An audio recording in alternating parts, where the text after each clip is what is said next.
Today, we're gonna talk about feeding retics.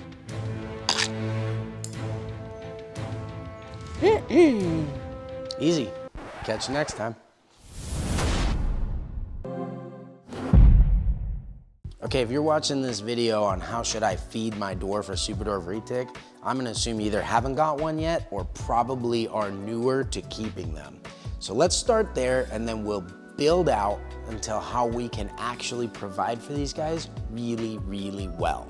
These guys are arboreal, fairly active and athletic snakes. So you wanna build them up, get them muscular with the diet that you're giving them, but never fat.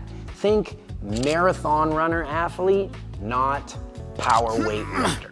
And if your snake is very new, you may have some really exciting ideas about things you want to incorporate that into the diet, but that's gotta come later. See, the first thing you want to do is just set them up on a consistent routine so that they can predict it and have a really good appetite ready to eat. So if your snake is really new, you might be really excited about this exotic menu that you've provided, or that just even the experience of feeding a snake is super exciting, right? But the first thing that you need to do is provide for them what they're used to so that they can become established in your new place. The best way to do that is buy them directly from a reputable breeder who's going to provide you with good customer service, right? I mean, this is like customer service to the max. It's crawling all over my face. The reason why is because that breeder is going to be able to tell you what the animal was doing, what its preferences and routines were before it got to you. All you want to do right out the gate is mimic that so the snake can feel right at home. So the two main things to think about before we even get into what we're feeding them is that they have the security of a familiar routine, and number two, probably just a pro tip, make sure that they don't ingest some kind of new substrate you put them on. Really easy way to do that is to take a hard paper plate that they can't crumple up and swallow, offer them a meal, let them wrap it like you just saw that snake in the intro, and set them on the paper plate while they eat. Okay, with that out of the way, let's talk about the proper way we should be thinking about feeding our dwarf and superdwarf retics. So what these guys are eating in the wild, especially like the island localities, probably most frequently, from what we know, caveat, caveat, caveat. So one of the favorite food sources for reticulated pythons in the wild are actually bats, which you can imagine are super lean and probably kind of hard to catch. You got two kinds, the protein eating kind that eat bugs all the time and they're like loaded up with protein, and the fruit eating kind that would be loaded up with vitamins. I haven't been able to successfully breed those here in captivity, so we typically go with things like rats and mice. Now, a great way to increase protein would be if you have the rats and mice live in the beginning, or you can buy from a food supplier that will provide this service for you, is do something called gut loading them. Super easy to do with rats and mice. They love all kinds of things. They're omnivores. So you can protein them up by feeding them things like freeze-dried black soldier fly larvae, or you can add a broad spectrum of different vitamins and nutrients by gut loading them fresh fruits and vegetables from your grocery store.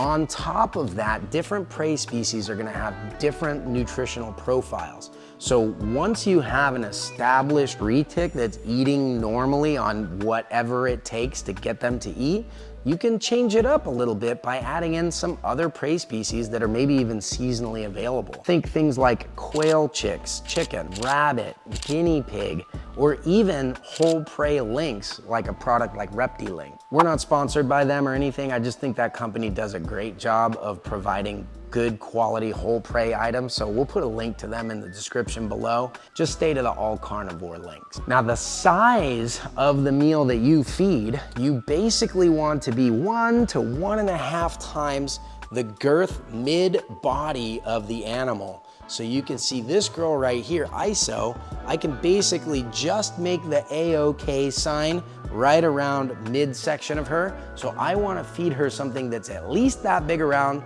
maybe just a little bit bigger. In her case, I'd say that's like a medium to large rat. The rule of thumb is that after you feed, you wanna be able to see a pretty big food lump and tell that it ate, but that food lump should be completely digested over the next 2 days or so and not lingering 4, 5, 6 days. These guys will definitely eat those size food items and they will love you for it, but it is not not necessarily the best thing for them. So you're gonna have to wear the pants in this relationship and make sure you're doing what's right for the snake. Now again, in the beginning with your snake, you wanna establish a routine. This could be behaviors like drumming on the cage before you open it every time they eat, or it could just be feeding them at the exact same time, the exact same day of the week, about once a week for a baby retic, and that will establish a routine. However, it's a really good thing to begin changing up that routine, say skip a meal every now and then and let them completely empty, or feed them 2 of those reasonably sized prey items instead of 1, just so that their body has to adapt and stay flexible. That's also gonna help a lot with training of your animal, something that we'll get into in another video. You'll probably watch that one right here. Now, maintaining the right frequency is always a bit of a balancing act. You see, a growing retic is gonna put a lot more calories and nutrients into the development of their actual body as they grow. But with Superdwarfs being genetically limited on how big they can really get, you don't want to overfeed them either. So typically your frequency starts out fairly often, maybe once a week at the size meals that we were talking about earlier, and then slowly start to spread out. I'm talking after they're 2 years old, 3 years old, 4 years old, and all of their major part of their growing has already been accomplished. You can start to thin that frequency out a little bit, but you have to look at the body weight of the animal. You wanna be able to see well-developed muscles on both sides of the spine. They should be a little bit taller than they are wide. If you have wider than tall snake, it's getting pretty chunky. And you can adapt the size and frequency accordingly throughout the life of the snake. Now, as you get into a typical routine for feeding, it's pretty important that that routine looks really different than, let's say, the routine you're gonna go through as you take the animal out for playtime. Otherwise, it's gonna confuse the two. Remember, an animal that naturally feeds on snagging bats mid-air in the wild is gonna have to grab a warm-blooded prey source first and ask questions later. So it's up to you to communicate your intention so that the animal doesn't make a mistake, which could end up kind of hurting both of you, probably them worse than you, honestly. Now, if you're the type of keeper that demands a lot of activity out of your animals, you're always taking them out, spending extended lengths of time outside the enclosure with them, that's also gonna play into how much food you need to give that animal to maintain that high level of activity.